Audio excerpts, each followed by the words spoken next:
here.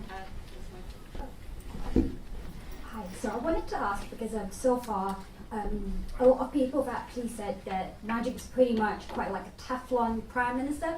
So despite all the scandal they are talking about, a few billions that went missing, but apparently it's sort of slided off him, and that he's managed to stay in power because there's like this core group of UMNO leadership that's sort of supporting him. So I was just wondering, based on your little birds who might be telling you, has there been somewhat like a shift in sentiments within UMNO leadership who has been supporting him, particularly in light of the recent Chinese investments that Najib has been courting? I've heard that some of them got quite unhappy, but I'm not very sure, so I was wondering what your opinions about that. Yeah, I mean, I think there'll be a lot of people who are worried about this sudden sort of swivel, you know, as you know, as one MDB goes geopolitical, and you know, Najib swivels from the US to China.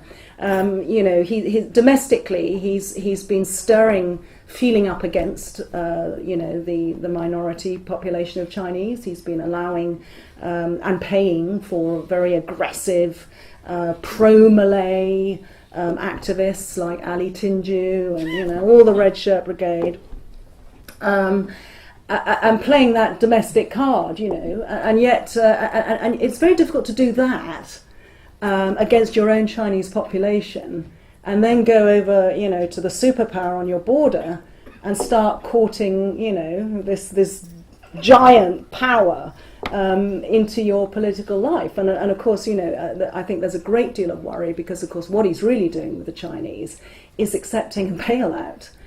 We all know how corrupt that major contract that he has now initiated with China. For, you know, he's basically, you know, a railway line that should cost 30 billion ringgit is costing, is it 90 billion ringgit? And of course, you know, I happened to get leaked the you know, the detail on that, which I published, which shows that actually they'd written into the darn contract paying off the 1MDB debts. And you know, and there was consternation when I published it, you know, and they sat on it for a few weeks. Is this the actual contract? Yeah. The actual contract that you saw? Well, I've got a copy. It's on my site. Someone leaked it to me. And you know, I mean, it's blatant, you know, and really the Chinese have to think about, really. I mean, the CCCC, the firm concerned, has been banned by the World Bank from contracts because of its track record, actually in bribing for tenders. But you know, this is all backed by a soft loan from China. And the idea is that, you know, he's going to be able to hide his debts from 1MDB in this railway line. And Tony Poir, who's been an absolute champion, as you all know, on this whole issue, has been having enormous fun the last couple of days, you know, sort of comparing the cost per kilometre of this East Coast rail line, which, you know, is just a fraction less per kilometre than the subalp tunnel that's being drilled in Switzerland. You know, it's the most expensive railway in the world. Obviously commissioned without tendering, as usual. You know, so there are so many question marks over that Chinese rate. And of course he's riding too many horses, you know. So I think he is going to, you know, I mean, the Americans are not going to be delighted.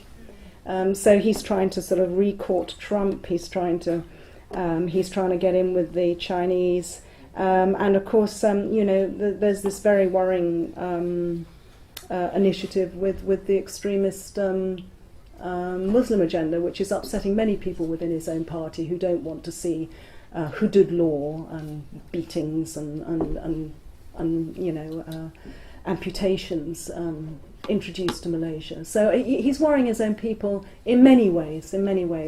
Yes, he does have them under his thumb.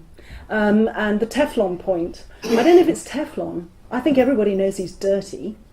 The question is, you know, how long are the people that keep him in power? Because power was allowed to become concentrated so severely in Malaysia, you know, as the democracy basically degenerated owing to a one-party rule for 60 years. You know, they just kept centralising the power and then centralising it under the Prime Minister because, you know, they never changed hands, power never changed hands. And so it's an effective dictatorship. It is a dictatorship, effectively, because they won't even allow, you know, the opposition to win. You know, they just bulldoze through those elections.